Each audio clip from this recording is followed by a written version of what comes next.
আমার ছেলে গত 6 জুলাই রাত 12টায় কান্না করে আমাকে বলতেছে, মা ওরা আমাকে মেরে ফেলবে, আমাকে ক্ষমা করে দিয়েন, আমার মামাদের বলেন আমাকে একটু রক্ষা করার জন্য। এই কথাটা আমার ছেলের সাথে আমার শেষ কথা। জুলাইয়ের 6 তারিখ আমাদের সাথে লাস্ট কথা হয়, ব্যক্তিগতভাবে আমার সাথে লাস্ট কথা হয় জুলাইয়ের 6 তারিখ।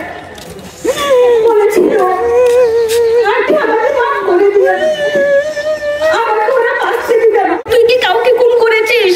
এমন কি হয়েছে যে তোকে বাঁচতে দিবে না? বলেছে আন্টি আমাকে মাফ করে দিয়েন, ওরা আমার সব কিছু কেড়ে নিয়েছে, ওরা আমাকে সব সময় টর্চারের মতো রাখতেছে। বারবার জিজ্ঞেস করলাম কিছুই বলতেছে না, ওইটুকুর মধ্যেই ফোন কেটে দিল। কি করবো, কোনো কোন কিনারা খুঁজে পাচ্ছি না। আমাদের একটাই চাওয়া বাংলাদেশ সরকারের কাছে, আমাদের আকুল পারতো না, যেভাবে হোক আমরা আমাদের ছেলেকে ফেরত চাই। পার্বণ প্রায় 3 মাস যাবৎ নিখোঁজ রয়েছেন। তার মায়ের কান্নায় আকাশ পাতাল ভারী হয়ে যাচ্ছে।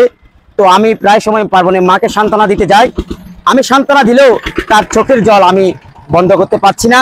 তো আমরা আজকে মানববন্ধনের মাধ্যমে আমরা প্রতিবাদ করতে মানববন্ধন করি নাই, আমরা মানববন্ধন করছি সরকারের সহায়তায়, সরকারের দূরদর্শিতায়, পররাষ্ট্র মন্ত্রণালয়ের সহায়তায় আমরা যেন পার্বণকে খুঁজে পাই। মানব পাচার যে আইনটি হয়েছে সেই আইনে বলা হয়েছে, যদি কেউ দেশের কোনো নাগরিক যদি এরকম মানব পাচারের শিকার হয়, রাষ্ট্র অতি দ্রুত তার রাষ্ট্রীয় কার্যক্রমের মাধ্যমে সে মানব পাচারের শিকার ব্যক্তিকে উদ্ধারে ভূমিকা রাখবে।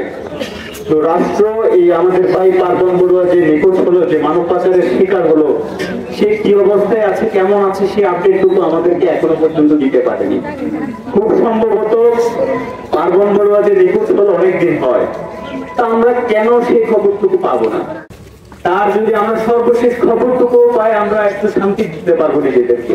আমাদের পার্বণ বড়ুয়াকে অতি সত্বর দ্রুত আমাদের কাছে যাতে একটা সুন্দর একটা খবর যাতে আমরা পাই, সুন্দর একটা খবর যাতে পাই, এইটার জন্য আমরা মানববন্ধন করেছি। এত ভালোবাসাপূর্ণ আবেগপূর্ণ মানুষ অন্য কোনো উপজেলায় আছে নাকি আমার ধারণা নেই। আমি এই মানববন্ধন থেকে আমাদের জাতীয়তাবাদী পরিবারের পক্ষ থেকে এবং আমি রামুর একজন প্রতিনিধি হিসেবে আমি আমার ভাইয়ের যত তাড়াতাড়ি সম্ভব আমি উনার খুঁজের জন্য আমি আপনাদের কাছে আবেদন জানাচ্ছি।